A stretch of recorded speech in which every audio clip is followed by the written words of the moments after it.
Ang kwentong ito ay hango sa totoong buhay. Karanasan ito ni Kuya Maxim. Taong 1972, Taganaan, Surigao del Norte.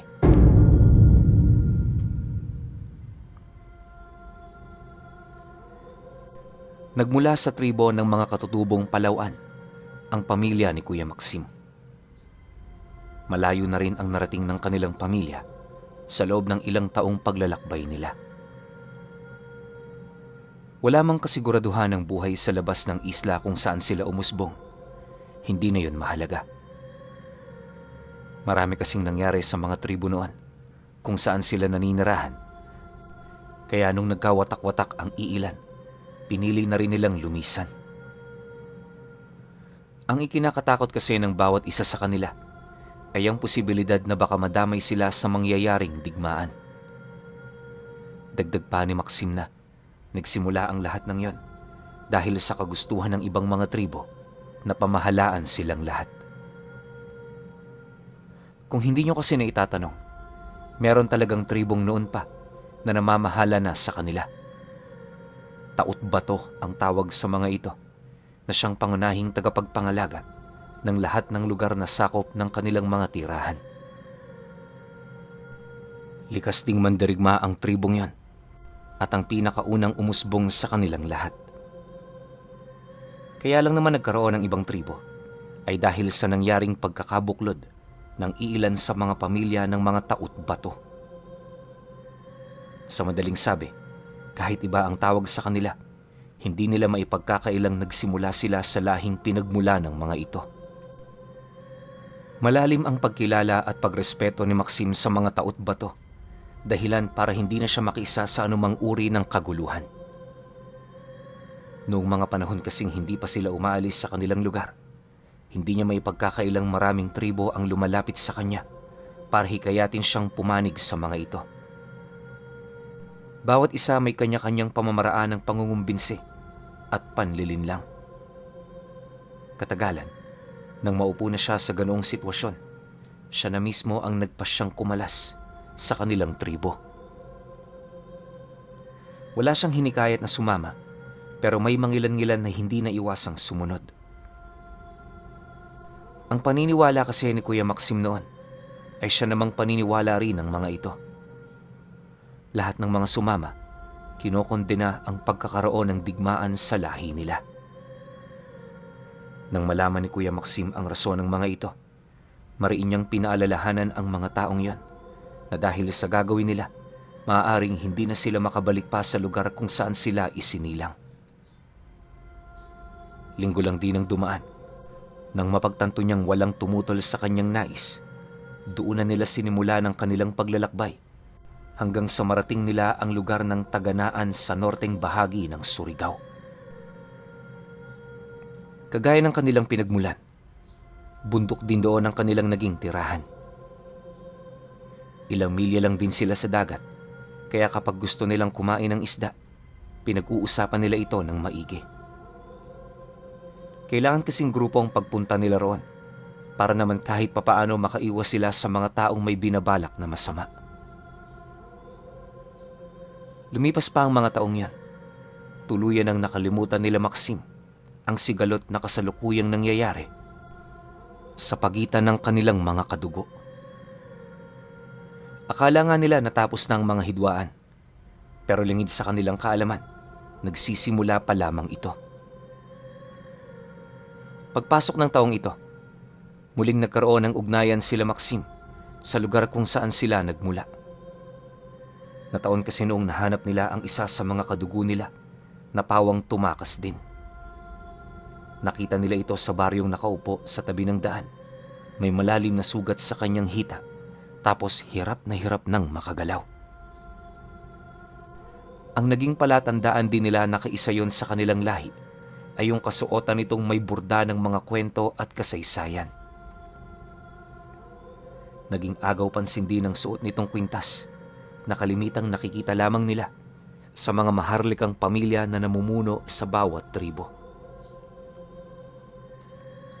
Matapos naman nila yung masilayan, hindi naman sila nagdalawang isip na tulungan yon. Alam kasi ni Maxim na ito ang magiging daan para magkaroon sila ng balita. Pagsilay naman ng lalaki sa kanila, hindi na yun pumalag. Payapa itong sumama at nung marating na nila ang kanilang lugar, dito na sila nito sinimulang gamutin. Eksperto pagdating sa medisina ang tribo ng mga Palauan, kaya sa loob ng 2 araw, nabawi na ng lalaki ang lakas na nawala sa katawan nito. Unti-unti na rin yung nakakapagsalita hanggang sa kalaunay magbahagi na ito ng sarili nitong karanasan. Ayon dito, nagsimula siya sa lahi ng mga Taot Bato. Kabilang siya sa mga nakipaglaban sa mga bumuklod na tribo, ngunit dahil sa bagong tangan nitong kapangyarihan, naging mahirap yon para sa kanila.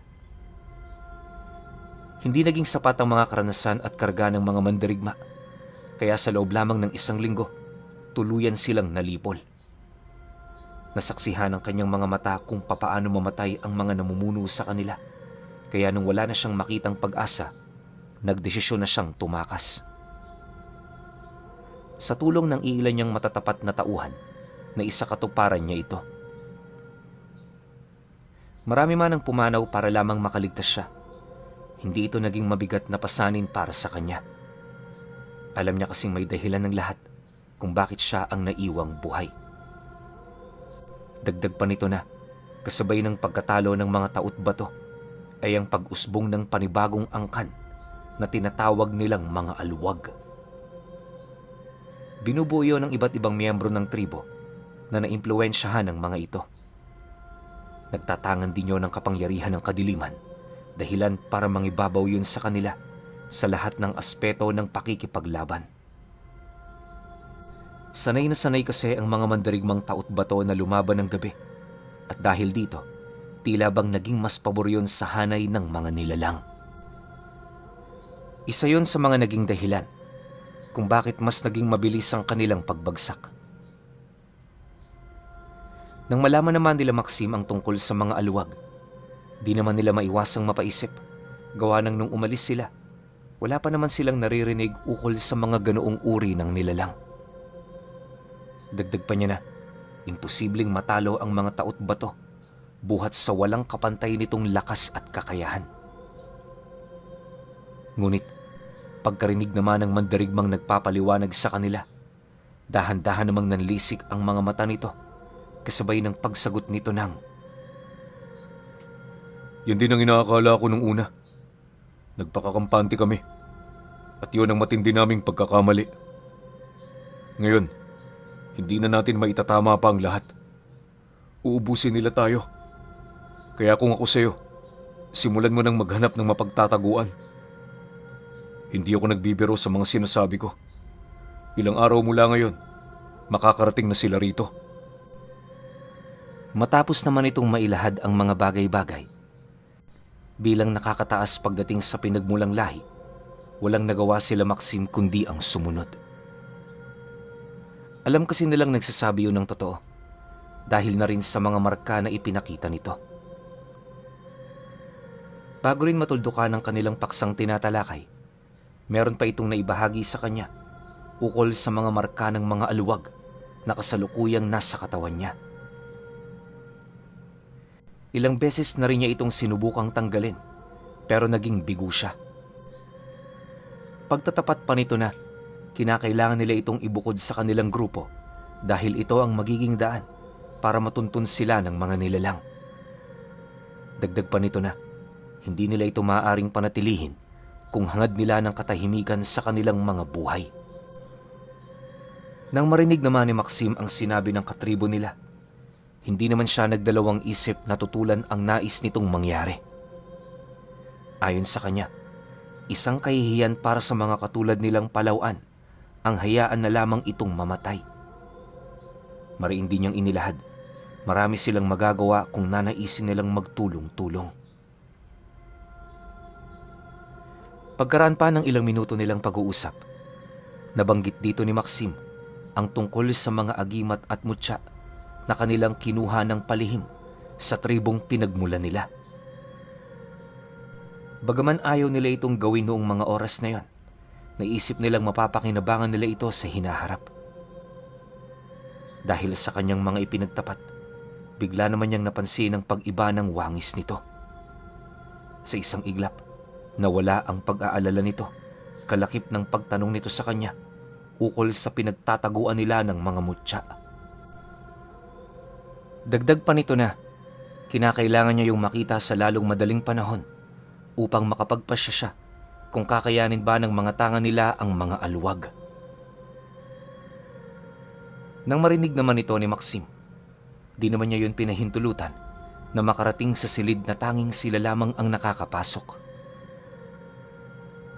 Ayon sa kanya, wala naman silang pagdududa na nasa hanay ngayo ng mga taot bato, pero kinakailangan din nilang makasiguro. Ang ikinakatakot niya kasi, baka nagpapanggap lang ito para makuha ang mga gamit na matagal na nilang iniingatan. Napakahalaga rin kasi nito para sa pamilya niya, lalo pat sa oras ng kagipitan, yun lang ang kanilang matatakbuhan. Dahil sa kanyang inilahad, naunawaan naman ito ng mandirigma. Sa halip na magpumilit, bukal sa puso nitong pinaunlakan ang kanyang mga paniniyasat. Ilang oras pa ang lumipas, wala naman siyang napapansing kakaiba sa katribo nila. Ngunit para na lang din makasiguro, tinalian nila yon ng tanikala bago papasukin sa loob ng kanyang pamamahay. Ang tanging nasa isip na lamang kasi niya noon, kontrolin ang kilos nito para wala itong magawa kung sakali mang may binabalak yung masama. Kinagabihan, nang maihanda na nila ang lahat, sama-sama naman silang pumasok sa isang tagong silid sa loob mismo ng pamamahay niya. Pagbukas naman niya ng trangka nito, inilahad niya sa mandirigma na bilang pa lamang ang nakakapasok dito sa loob ng ilang taon nila roong pananatili. Paalala pa ni Maxim na para hindi yun masaktan, mas mainam na sumunod na lamang ito sa lahat ng kanyang sasabihin. Dahil dito, napangiti lang naman ang lalaki kasabay ng paglahad nito ng pangalan niya. Nakilala niya ito sa pangalang Panad, anak ng namayapang pinuno ng mga taot bato. Mariin din itong inilahad. Wala siyang interes sa mga mutyang ipinapakita nila Maxim dahil sa lugar nila, pangkaraniwan na lamang ito. Biro pa ni Panad, sa kanila nagmula ang lahat ng karga ng bawat tribo, kaya kung iisipin, pagmamay-ari nila ito. Nang marinig naman ni Maxim ang sinabi nito, tahimik lang namang siyang naglakad hanggang sa kalaunay napadpad na sila sa isang altar na gawa sa itim na bato. Sa altar na yon, maraming nangyayaring kakaiba. Paglalarawan ni Maxim dito, para itong isang maliit na bundok kung titingnan. Kasing lapad din yon ng mesang 100 tao ang kasya, at sa bawat metro nito, may mga ukang pinaglalagakan ng mga batong mahihiwaga. Mula rin sa pinakataas, merong bumubulwak na tubig na ayon sa kanya nagmumula sa puso ng bato. Hindi nawawala ang tubig na yan upang patuloy nitong mapanatiling lubog ang lahat ng mutya at agimat na hindi ginagamit. Papaikot din ng altar, may mga kandilang kahit anong ihip mo, hindi namamatay. Selyado rin ang paligid ng mga simbolo ng ritual upang hindi ito mapasok ng mga nilalang na nasa panig ng kaliwa. Base sa kwento ni Maxim, maraming mangkukulam na ang naghangad na mapasok ang lugar na yon. Pagpapalakbay ng kaluluwa ang paraan ng pagtungo nila sa silid, kaya gumawa ng bitag itong si Maxim, kung saan kapag nakapasok sila roon, hindi na sila makakalabas. Aahon din ng mga espiritong nagbabantay sa mga mutya na siya namang papaslang sa kabuang wisyo nito. Dahil sa ganoong pamamaraan, ni isang nilalang wala pa roong nakalapit ng walang pahintulot mula sa kanya. Nang marinig naman ni Panad ang sinabi nito, tahimik lang naman siyang sumunod hanggang sa kalaunay tumambad na rin sa harapan niya ang iba't ibang uri ng mutya. Nasa humigit 40 ang gamit na naroroon, kung saan nahati ito sa agimat at mga mutya. Pangalanan nyo na ang lahat ng mutyang alam ninyo. Nasisiguro kong nakalagay ito sa altar nila Maxim. Nang masipat na manipanad ang lahat ng yon, isa lang naman ang nakaagaw ng kanyang atensyon, at yun ay walang iba kundi yung makintab na itim na bato. Kilala ito sa tawag na unson, na ang ibig sabihin, mutya na nagmula sa tungkod ng makapangyarihang debino. Walang espesyal sa mutyang yon, pero ang kakayahan nitong gumawa ng isang balat kayo ay napakalaking tulong para sa isang taot bato. Bukod kasi sa alam ni Panad kung papaano ito gamitin, naging parte rin yun ng kanyang pagsasanay noong siya ay bata pa. Dagdag pa nito na, maliban sa unson at mutya ng sungay ng toro, wala na siyang ibang nais pang tanganin. Inilahad din niya kay Maxim na hindi nga malabong manalo sila kung sakaling gamitin nila ang lahat ng naipon niya roong karga.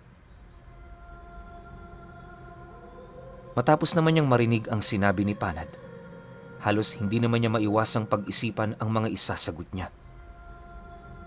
Sa mga oras na yun kasi, alam niyang ilang hakbang na lamang sila mula sa totoong digmaan.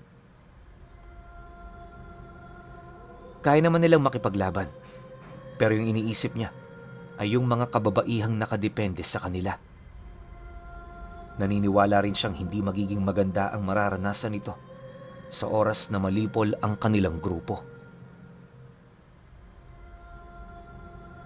Kalahating oras pa ang lumipas. Minabuti naman niyang dalhin si Panad sa labas ng bahay.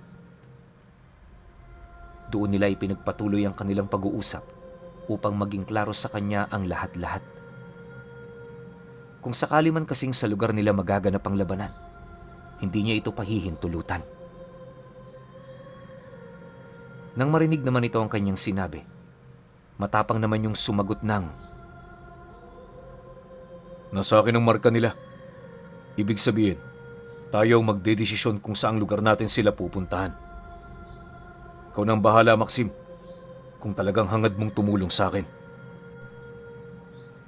Dahil sa sinabi nito, hindi na siya nagdalawang isip na yon ay kalagan. Ibinigay na rin niya ang mutyang kailangan nito at pumili na rin siya ng mga taong sasama sa kanya. Walang naging sapilitan sa mga kadugo niya, basta kung sino lang yung may lakas ng loob, yun lang yung isasama nila. Marami man ang tumalikod sa kanyang alok, kahit papaano may 10 pa rin sa mga tiyuhin at pinsan niya ang naglakas loob. Sumatotal, nasa 8 lang sila kontra sa mga alwag. Kahit hindi nila alam kung gaano karami ang bilang ng mga ito, hindi na sila nagdalawang isip pa. Sa mga sandaling yun kasi, inaasahan nilang kahit anong gawing pagtago nila, darating at darating ang araw na matutuntun sila ng mga ito. Marahil ay mapanganib ang kanilang gagawin, pero meron silang pag-asang manalo. Yon ang kanilang pinanghahawakan sa pagbabakas sakaling kapag nagtagumpay sila, tuluyan na ring makakalaya mula sa panganib ang kanilang angkan. Dahil sa ganoong kaisipan, agad naman nilang isinagawa ang kanilang plano. Inaasahan kasi nilang meron na lamang silang 2 araw para makaharap ang mga ito. Ilang milya ang layo mula sa kanilang lugar. Nakatuklas sila ng isang malawak na patag na angkop nilang paglagyan ng bitag. Pagdating nila sa lugar na yon, agad naman silang nagtulong-tulong para maihanda ang lahat ng kailangan nila. Sa pagsapit naman ng gabi ng sumunod na araw, matyaga nang naghintay doon ang kanilang grupo. Kinakabahan man, nagtiwala sila sa kanilang mga dalang mutya. Ayon sa kanya, purong pangkaligtasan lang noon ang kanyang dala. Gawa ng karamihan sa mga mapangwasak na mutya, tinanga na ng kanyang mga kasama. Wala naman tong problema dahil kahit papaano, alam na rin naman niya ang kanyang mga gagawin. Sa pagsapit ng sumunod na gabi, doon na nga dahan-dahang nag-iba ang ihip ng hangin. Unti-unti na ring bumigat ang kanilang pakiramdam hanggang sa kalaunay napansin nila itong si Panad na nanghihina na. Panay na rin ang pag-ungol nito at sa mga oras na yon wala na talaga silang kaide-ideya sa mga nangyayari. Gayunpaman sa kabila nito, pinili nilang dumikit sa plano hanggang sa nakarinig na lamang sila ng malalakas na sigaw mula sa lugar kung saan sila naninirahan. Kahit malayo kasi sila rito, tanaw mula roon ang kanilang bahay. Pagbaling naman ng paningin ni Maxim sa lugar, agad naman niyang nasilayan ang kanyang mga kadugo na kumakaripas na ng takbo papalayo. Bagaman hindi niya makita ang umaatake sa mga ito, nasisiguro niyang kabilang yon sa mga aswang na naghahanap sa mandirigmang taot bato. Dahil sa mga pangyayari, dali-dali naman niyang nilapitan si Panad para yon ay kausapin. Ngunit sa kasamaang palad, imbis na makasagot pa yun sa kanya, purong pag-ungol na lamang ang nagawa nito. Maya-maya pa, tuluyan na rin yung napalupasay sa lupa at pagkaraan lamang ng ilang segundo, bigla na lamang yung nagpalit anyo. Nagawa pang makapagsalita ni Panad sa kanila, pero hindi na nila ito gaanong naintindihan, buhat sa bilis ng mga pangyayari. Hindi naglaon dahil sa kanyang mga nasaksihan, agad naman niya itong nilubayan. Pagbalik niya sa kinaroroonan ng kanyang kasama, bigla naman yung tumayo, kasabay ng walang patid nitong pagsugod sa kanila. Pagsilay naman ng mga kadugo ni Maxim sa ginawa nito, hindi na rin sila nag-alangan pang yon ay salubungin para patayin. Sa loob ng ilang minutong pakikipagbuno nila sa nilalang na yan, nagawa nitong mapaslang ang isa sa kanilang mga kasama. Sinubukan din ng nilalang na ubusin pa sila pero mabilis din yung nanghina matapos yung mapuruhan ng mga matitinding pag-atake bunga sa paggamit ng kanilang mga tangang mutya. Pagsilay naman nilang patay na ang nilalang, hindi na sila nagdalawang isip na bumalik sa kanilang pinagtitirhan. Sa isip-isip kasi noon nila Maxim, kakampi si Panad ng mga nilalang na yon. Ang hindi lang nila mapagtanto, bakit sila nahulog sa pagbabalat kayo nito, gayong mulat naman ang kanilang ikatlong paningin. Dumaan pa ang isang oras, nang makabalik na sila sa kanilang tirahan, doon tumambad sa kanila ang pangkat ng mga aluwag na abalang-abala sa panginginain ng mga nahuli nilang kasama. Pagramdam naman ng mga ito sa kanilang grupo, bahagya naman yung natigilan habang dahan-dahang tumitingin sa kanila. Maya-maya pa, doon na rin nakita ni Maxim ang namumuno sa mga nilalang na yon. Kaya niya nasabing yon ang namamahala sa mga alwag ay dahil sa mga tauhan itong nakadikit anumang oras at pagkakataon. Kakaiba rin ang wangis ng nilalang na yon, malayong malayo sa mga pangkaraniwang alwag. Paglalarawan naman niya sa mga nilalang, malayo yun sa wangis ng isang ordinaryong tao. Bukod sa kakaibang hugis ng kanilang ulo, wala ka ring makikitang daliri sa kanilang mga kamay. Ang braso kasi ng mga ito, kahalin tulad ng galamay ng mandarangkal. May matatalas din yung mga tinik na kanila namang pangunahing ginagamit para pumatay ng biktima. Patuwad din ang paglakad ng mga ito at hindi yun gumagawa ng anumang huni. Basta, ang senyales ng mga alwag ay yung tunog ng parang manok na kumakahig. Ganon kasi ay nagagawang ingay ng kanilang mga paa, buhat sa palagi yung umaatras at umaabante. Matapos naman nilang masilayan ang mga nilalang, Ramdam nila ang kawalan nila ng gana na makipaglaban. Triple kasi ang bilang ng mga ito, at kahit gamitin nila ang kabuang lakas ng kanilang mga mutya, wala sila roong pag-asang manalo. Maya-maya pa, pagngisi naman ng pinuno ng mga ito, agad namang lumapit sa kanya ang kasama niyang nagtatanga ng mutya ng bato para gumawa ng pansamantalang harang. Nang maikulong na sila sa loob nito, doon na sila hindi mapakaling nag-usap-usap ukol sa susunod nilang gagawin. Lahat ng kanyang mga kadugo noon, iisa lang ang sinabi sa kanya, at yun ay gamitin na nila ang mutya ng bakaw para tumakas sa lugar na yon.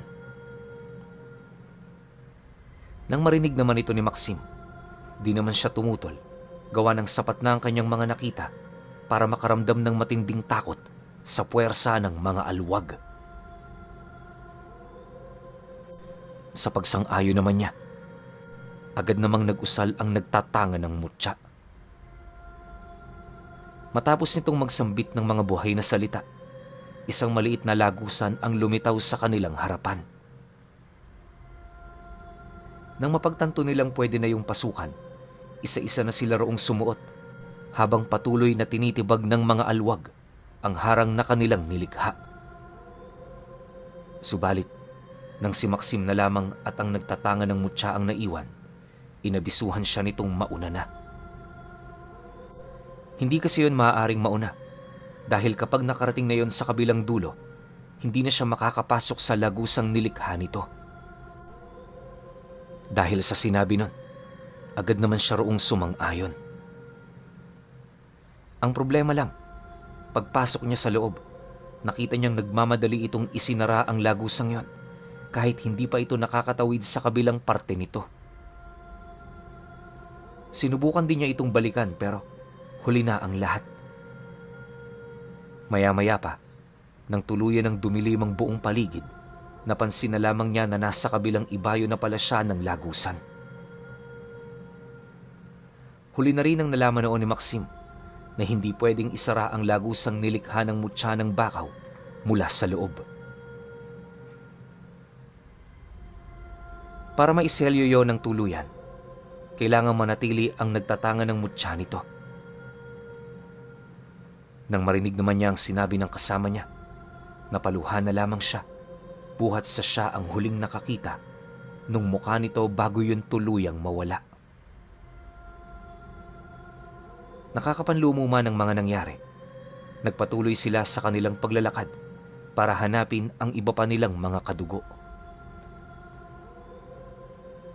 Sa kabutihang palad, meron naman silang nahanap pero hindi na nila nakita pa ang asawa at ang dalawang anak niya.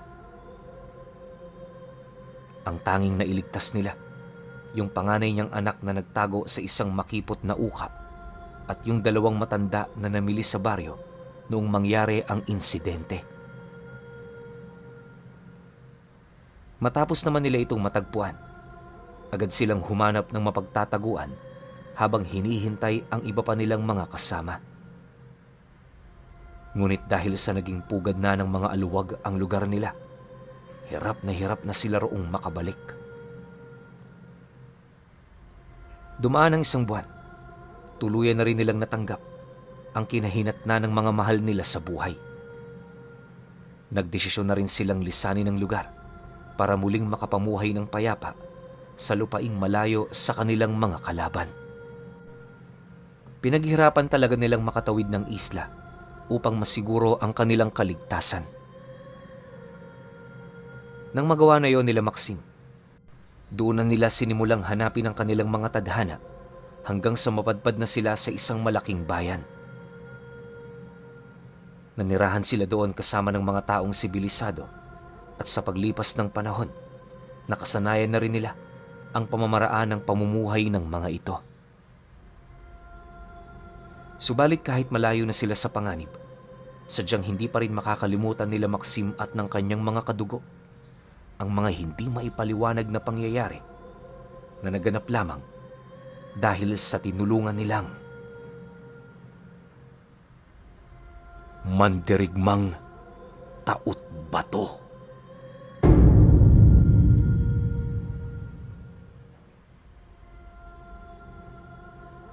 Okay. Um, Opinyon ko sa kwento. Grabe no, ibang klase yung pagtatraidor nung kabilang lahi. Di nila alam kasi na itong tinulungan nilang taot bato na to, parang merong connection doon. Ano bang pangalan nun? Parang medyo dikit sa pangalan ng Abwak di ba? Yung pangalan nung bumukod na lahi sa kanila, yung kumalaban sa kanila. Sobrang lakas nun. Alam nyo, hindi ko ina-expect na ganito yung ending. Kasi nga, kung titingnan natin yung madarigmang taot bato, complete package na siya. Tapos isa pa siya sa mga anak nung pinuno ng tribo nila. So ibig sabihin, sobrang lakas nun. Kaso lang, yung kalaban nila, sobrang tindi din. Hindi naman binigay sa atin yung buong info kung gaano kalakas yung mga nilalang na yan Basta nabanggit lang, mga lahi sila ng alwag o tinawag silang alwag. Kasi nga, ultimo sila Maxim, hindi alam na nag-i-exist yung ganong klase ng lahi doon sa loob mismo ng tribo nila. Ako feeling ko baka nag-traidor lang to sa kanila. Tapos yung mga tinatago nilang mutya na nasa kaliwa, alam na itong mga alwag na to nakakaiba yung lakas nun. Ninakaw nila yon nung nagkaroon sila ng sapat na bilang, lahat sila ginamit yon. Tapos ito namang mga mandirigmang taot bato, syempre hindi nila ina-expect yon. Nasa isip nila, tinatago pa rin nila yung malalakas na mutya Pero di pala, nanakaw na. So ending, talo sila. 'Di ba? Pero kung tutuusin tong mga alwag, nasa ilalim pa rin sila ng mga taot bato 'Di ba? Mga taot bato pa rin sila, kaso hindi ba na lang nila yung tawag sa mga sarili nila? Siguro nga para magkaroon sila ng sariling identity. Yun yung sa tingin ko Pero alam nyo, mas maganda sana to kung talagang match na match yung laban Yung tipong 50 alwag tapos 50 mandirigmang taot bato na kumpleto rin ng package ng kakayahan ng mga mutya. Ganda sana nun. Kaso ito lang yung binigay sa ating kwento Pero okay na ako rito. Siyempre kayo pa rin.